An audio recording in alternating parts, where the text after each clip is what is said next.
Hello and welcome to FPL Mate, your best mate for fantasy Premier League content for the 2022-23 season. My name is Dan and today I thought we would go through a few spicy differential picks, hidden gems, diamonds in the rough, if you will, for this upcoming season. Now guys, if you are looking for players that are nailed on, 100% going to start every game, 100% going to do very, very well, then I'm afraid you're in the wrong place, because in this video we're going to try and unearth some future talents of FPL that I think could emerge in a breakthrough season this year. So we're going to go through 8 players again, as we always like to do, starting off with the one I ranked the least up until the one I ranked the most, I guess, and hopefully there's going to be a few hidden gems in here just for you to put into your FPL teams and impress all your mates when they score phenomenally, potentially. But there we go guys, if you do enjoy this video, please do leave a like, please do subscribe if you want more content just like this. There'll be loads of stuff all across this summer to help you out with your teams. Without further ado guys, let's get on with it.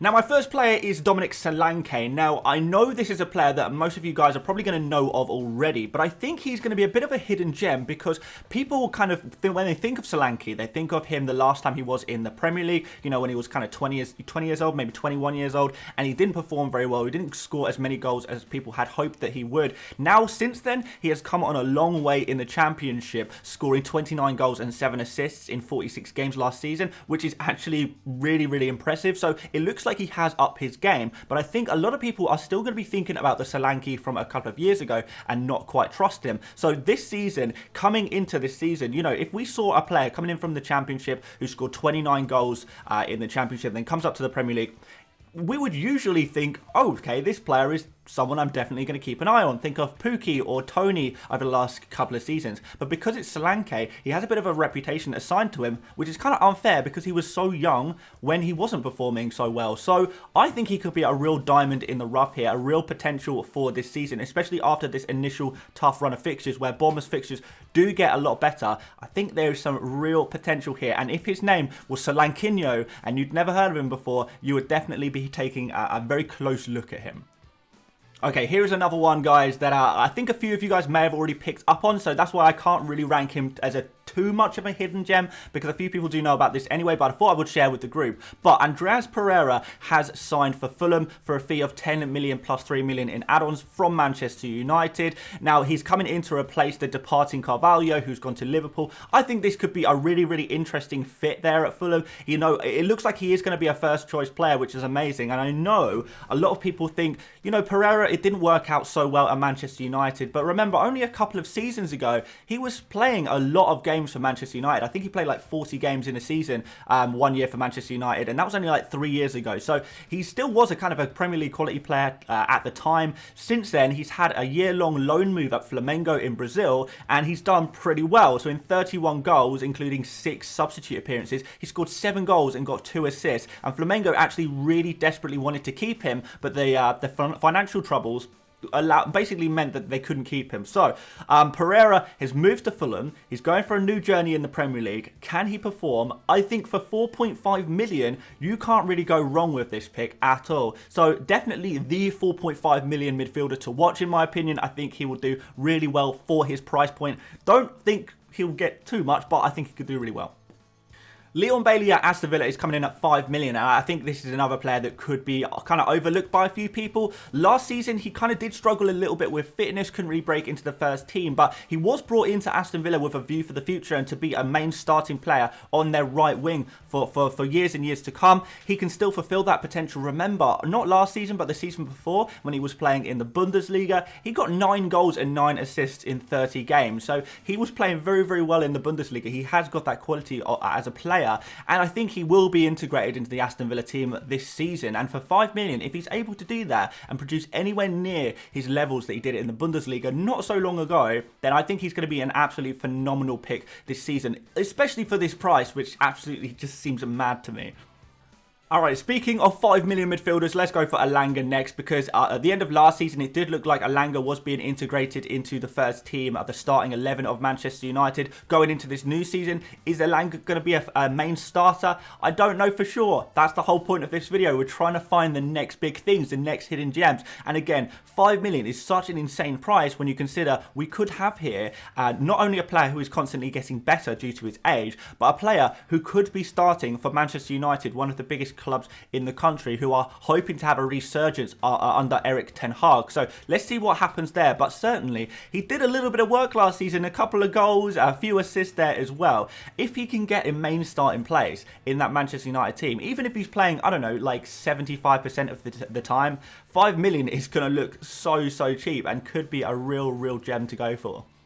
Alright, this one is a little bit speculative because the transfer hasn't gone through yet, but it's expected to go through over the next couple of days. Maybe by the time you're watching this video, this has already gone through, or maybe by the time you watch this video, the deal's off and I look like a complete idiot. But for now, I'm going to put him in. Neco Williams is a 4 million defender currently at Liverpool, but he's moving to Nottingham Forest, where he's going to be playing in the right wing-back position, probably the right wing back position in a system which is quite good in defence, a team that was known to be quite defensively tough to play against last season in the Championship. So he's coming into a good defence here. He's obviously a very decent player, a highly rated young player, and he's going to be playing in an advanced right wing back position, and you can get him for 4 million, which is literally the cheapest a defender can possibly be. A defender cannot be cheaper than 4 million, so it's absolutely baseline price for what actually looks like a fairly decent and more importantly starting FPL player that could really save you that bit of budget. Now last season, in the second half of the season, he was loaned to Fulham, where he got 2 goals and 2 assists in the Championship, so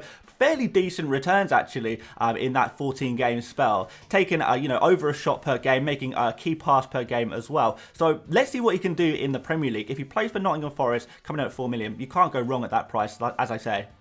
Well, speaking of 4 million defenders, again, I guess, this wasn't planned, honestly, I swear. But, yeah, another 4 million defender who I really like the look of is Nathan Patterson at Everton. Last season, he didn't really get much game time for Everton just because of injury problems, unfortunately. But he did play a few games in the Scottish Premiership for Rangers just a little bit before that in the first half of the season.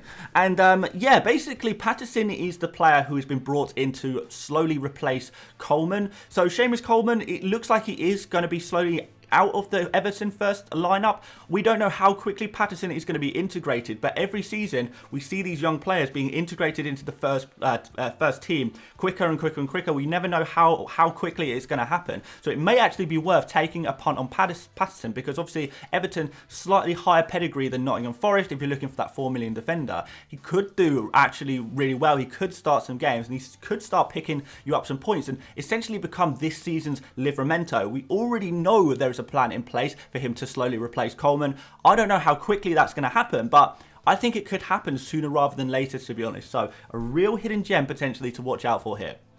Okay, almost done, guys. We've got Olise next, who are a player I'm a very big fan of. People will kind of look at these stats from last season and think, okay, he was on the bench a lot of the time. But again, we're looking for players who are going to have their breakthrough season, those hidden gems. And Olise, in the second half of the season, was starting more and more games for Crystal Palace.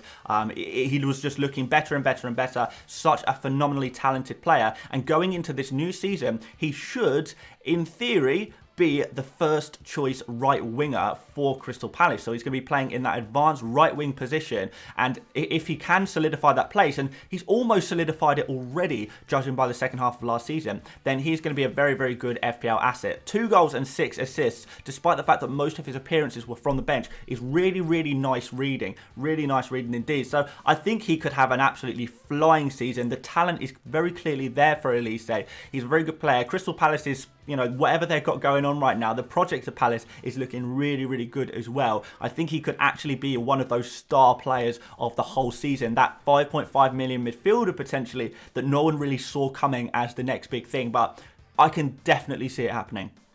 And finally, I have to finish off on Lionel Undav. I'm sorry, Deniz Undav.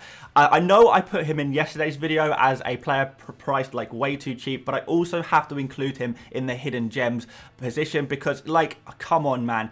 5.5 million for a forward coming into a team that is desperate for a goal scorer, and he is a goal scorer, 26 goals in 39 games. I don't know, man. Like, we've seen players like Benteke come over to the Premier League and absolutely smash it in their first season, and even his stats were nowhere near this level in the Belgian Pro League. You know, this is looking really, really positive, and 5.5 million is so cheap.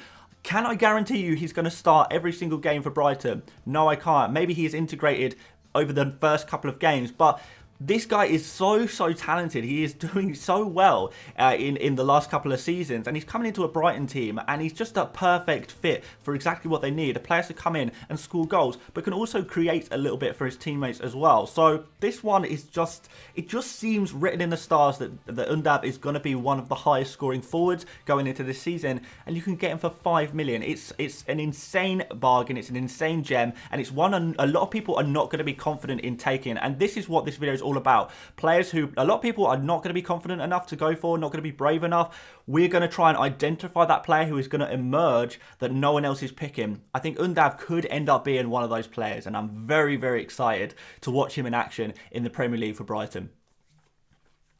Well, there you go, guys. Those are some hidden gems. Let me know what you think about them, and if there's any hidden gem that you think that I haven't thought of, please do let me know in the comment section. I'd love to hear some of you guys' hidden gems that you think are going to have an insane season that not too many people are going to be picking in their FPL teams. It's a pretty exciting time to be picking these kind of players. And you know what, guys? I think this video could even, you know, maybe justify a part 2 a little bit like further on into the summer, maybe in a couple of weeks when we've had some pre-season data to look at. So, guys, do let me know as well if you'd like to see a part 2 of this video in a couple of weeks, and of course make sure you're liking the video if you like it and subscribing if you want more of this kind of stuff as well. But that's it for me today. Thank you so much for watching. More amazing videos to come. I'm really excited about some of the videos I've got planned, so yeah, stay tuned for that, and yeah, I'll see you later, mates.